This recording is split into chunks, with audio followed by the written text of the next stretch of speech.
The Grateful Teacher. In a small village surrounded by rolling hills, there was a school where children from all walks of life came to learn. The teacher, Mrs. Mira, was well known for her kindness, patience, and the warmth she brought into the classroom. She had been teaching for many years, but there was something about her approach to education that made her different from all the other teachers. It wasn't just her lessons that made her special, it was the way she viewed her students, the way she nurtured their growth, and the way she expressed gratitude for every small step they took. Her classroom was filled with the sounds of laughter, curiosity, and joy. Students felt safe, valued, and, most importantly, seen. One day, a new student named Ian entered Mrs. Mira's class. Ian had moved to the village from a distant city, and he was struggling to adjust. He had always been a quiet child, not very confident in himself. His previous school had not been kind to him, and he often felt overlooked and invisible. Ian was unsure of himself and his abilities, and he wondered if anyone in this new place would see him for who he truly was. Mrs. Mira welcomed Ian with open arms, noticing the uncertainty in his eyes. She did not rush him to participate in activities or draw attention to his quietness. Instead, she quietly observed and created a space where he could slowly open up in his own time. Each day, Mrs. Mira made it a point to express gratitude for the smallest things. She would thank her students for their attention, for their ideas, and for their hard work, no matter how small the contribution. "Thank you for sharing your thoughts with us today, Raj. Your perspective is valuable," she would say.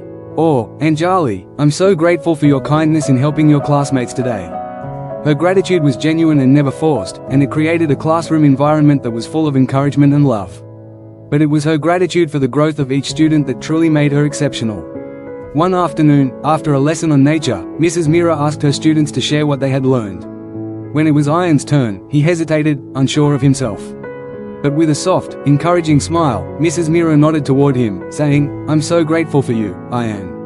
Please, share with us what you learned. Every voice in this room is important." Ian looked around, feeling a bit nervous, but he took a deep breath and began. I learned that the trees in the forest grow slowly, but they are strong because of their roots." Mrs. Mira's face lit up. "Thank you for that beautiful thought, Ian. Just like the trees, you are growing in your own time. The roots of knowledge take time to grow strong, and I see how much you are learning and blossoming." She turned to the class and added, "We are all like trees in this room. We each grow at our own pace, but with each step, we become stronger." Ian's heart warmed at her words. He felt seen for the first time, and something within him shifted. He began to participate more, feeling less afraid of making mistakes. Mrs. Mira's gratitude for his contributions, no matter how small, gave him the confidence he needed to believe in himself. As the weeks passed, the class blossomed into a supportive community.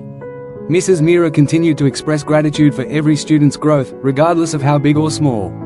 She celebrated not just academic achievements but personal milestones, like when Maya overcame her fear of speaking in front of the class, or when Ravi, who was struggling with reading, finally started to improve. One day, after a particularly successful group project, Mrs. Mira stood before her class with a smile. "I am so grateful for all of you today. Your effort, your kindness, and your willingness to help each other are what made this project a success. You've shown me how much you've grown, both as students and as human beings." Ian, who had once been unsure of himself, stood up and spoke. "Thank you, Mrs. Mira. You made us feel like our thoughts and ideas matter. You didn't just teach us lessons, you taught us how to be grateful for what we have, and to appreciate how far we've come." Mrs. Mira's eyes sparkled with warmth as she responded, "Thank you, Ian. You've reminded me that teaching is not just about sharing knowledge, but about nurturing the hearts and minds of my students. When I am grateful for your growth, I am reminded of how much I have learned from each of you." Her words filled the room with a sense of peace and unity. The classroom was no longer just a place of learning, it had become a space of mutual respect, love, and gratitude. The students had learned to appreciate one another's strengths, and Mrs. Mira had shown them the power of gratitude in creating a joyful and thriving environment.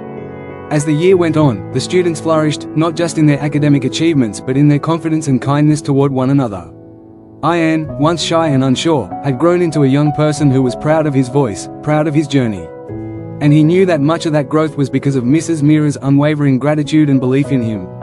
By the end of the school year, the students had learned something far more important than the lessons in their textbooks. They had learned to appreciate the small steps of growth, to celebrate each other's progress, and to be grateful for the gifts of learning and teaching.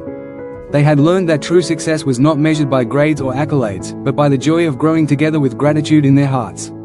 And so, Mrs. Mira's classroom remained a place where the seeds of gratitude were planted, where joy blossomed, and where every student, no matter their background or struggles, was appreciated for the unique growth they brought to the world. Thanks for watching. If you found this video insightful, don't forget to give it a like, share it with others who might benefit, and subscribe to the channel for more valuable content like this. Hit the bell icon so you never miss an update. See you in the next video.